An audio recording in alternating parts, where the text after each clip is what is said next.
Hi, I'm Michael Greenman, member of First UU for 20 years and a UU for 56. Justice issues are my primary focus. Thank you for viewing this Justice Saturday talk about Move to Amend and the Interfaith Caucus. I must warn you at the outset, I will be talking about the potential changes that can have a major impact on our nation and on the world. In case you're not familiar with Move to Amend or the IFC, I'll include an overview of what they are and their goals as we go along. Beginning in 1886, the US Supreme Court granted many of the rights of natural persons to corporations. This was never the intent of our Constitution. Corporations are not even mentioned. Over the years, the Supreme Court has regularly increased their personhood rights. Consider the assets they can control, and you'll understand that by comparison, our rights can be easily ignored. That's a long story for another time. I'd be happy to discuss it with whoever is interested. But the second reason Move to Amend is necessary is that in 1976, the Supreme Court stated that money is equivalent of speech.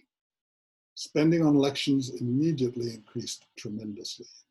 But the last straw was the 2010 Supreme Court decision that you may have heard of, known as Citizens United, which suddenly allowed corporations and the very wealthy to be able to spend unlimited funds for or against any candidate in any election, all the way up to the president.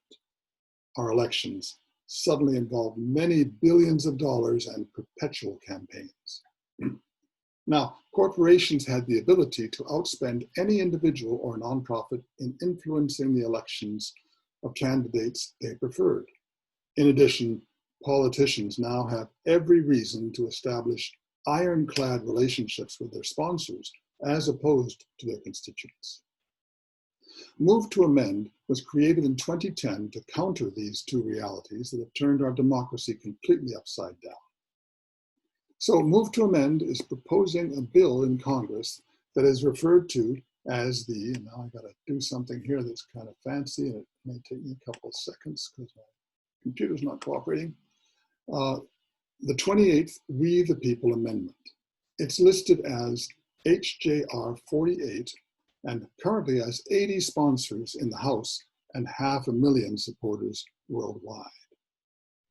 Its wording, paraphrased, is to declare that corporations do not have constitutional rights and that money is not speech and can be regulated in elections.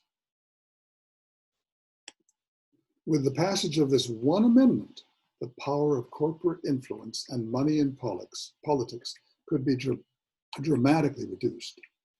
This has been my passion for the past 25 years. For many years, UUs have written, spoken, marched, and demonstrated all over this nation, expressing our concerns about, let me see if I can bring this up now, criminal justice, gun control, excessive inequality, elections, healthcare, education, and the environment, and many others. But over the last few years, another issue has come to the fore: racial justice, or racial injustice, we should say, and specifically the outer proportion abuse by the criminal justice system of African Americans incarcerated, beaten, and murdered. Since the inexcusable killing in Minneapolis of George Floyd, this is now a very high priority issue around the nation, and of course, also for the UUA and our congregations everywhere. Where will this go? Well, we've already heard that the Senate is very unlikely to do anything meaningful about abuses by police around the country. So you're surely asking yourself, what does passing this amendment have to do with all the justice issues mentioned, and many more? To keep this presentation relatively short, in this version, I will merely say that all the issues I mentioned above, and many more, will be able to be addressed and corrected with the passage of this amendment. But there's a second longer recording that is also linked in this email that will go into a lot more detail. I invite you to view it as well at your leisure. Now, while all the issues are important, I would actually rank the climate crisis at the top, because unlike all the other injustice issues, damage to our climate stands a very good chance of being an existential threat to our entire globe. All other issues become moot if we can't reduce or reverse the climate crisis. Now, to complete the picture and link together the 28th We the People Amendment, Move to Amend, and the Interfaith Caucus. Simply put, when this amendment is passed and ratified, with the removal of constitutional rights for corporations and the excessive use of money in elections, all around our nation, it would be we the people who will choose the representatives, not we the corporations.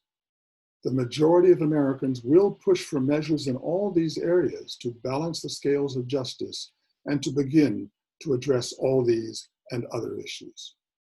So you're probably telling yourself, passing a constitutional amendment is one of the hardest things we can do. We've only done it 27 times in our history, and you would be right.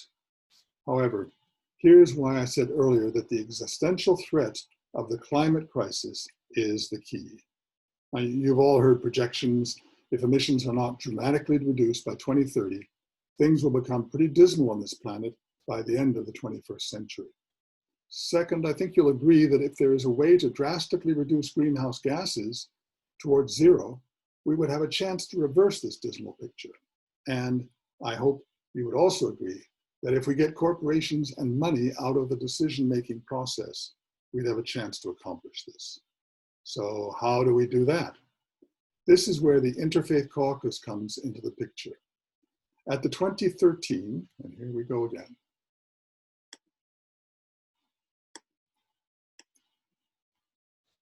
At the 2013 General Assembly of the UUA in Louisville, our denomination passed an action of immediate witness that instructed congregations, state action networks, and the UUA to support and promote the 28th Amendment. Other faiths were also to be contacted to try to bring them along, and that's what we've been doing. So, that same day, the Move to Amend created the Interfaith Caucus at the GA, a national subgroup aimed at bringing communities of faith and ethical convictions together to push for passage. And I became its moderator and have been so since 2013. We believe that communities of faith and Unitarian Universalists can take the lead in emphasizing this huge task. Here's how. For the last couple of centuries, Unitarians and Universalists have been recognized as leaders in pressing for reform. Our names are everywhere in the evolution of major reforms. Not so much recently, though we are involved in lots of reform projects. Now, over the last 10 years, UUs have at successive General Assemblies instructed the UUA to support and promote the amendment. This has been greeted with silence, in spite of the fact that over 70 UU congregations and many others around the country have either endorsed or passed resolutions insisting on passage of this amendment, including, of course, our first UU Columbus. We need to insist the UUA begin to actively promote and publicize the need for this amendment. A template letter linked from the email will help you to do this. And I'm suggesting that reversing climate change should be the prime motivation because while communities of faith disagree on all sorts of issues, the vast majority of faith traditions, including UUs, believe we are stewards of creation with a duty to heal the planet.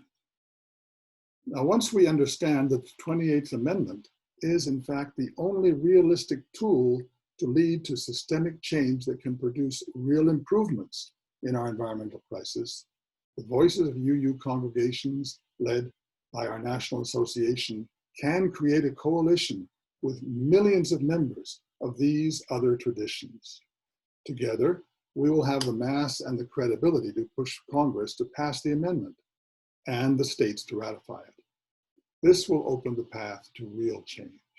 Anything less than this will, even with a new president and a new Congress, mean only baby steps towards change, towards fixing this incredible problem, because money and corporations would still rule. And here's the interesting part of the story. If we begin to move on reversing the climate crisis, we will then be able to begin to correct many, if not all, of the other challenges I mentioned earlier: racism, health, education, elections, criminal justice, and on and on. And here's a big one. And the United States, once again, moving to fix problems by example, which we used to do pretty regularly, will lead to many other countries around the world joining us. So finally, how can you help? Get involved. Sign the petition on www.movetoamend.org/interfaith-caucus. And speak to your UU friends and those in other denominations about the importance of this action. All the tools needed are available through the links in the email that introduced this topic. And please reach out to me through that link as well with any questions. And if you can, watch the longer one when you're done with this one. Thank you so much.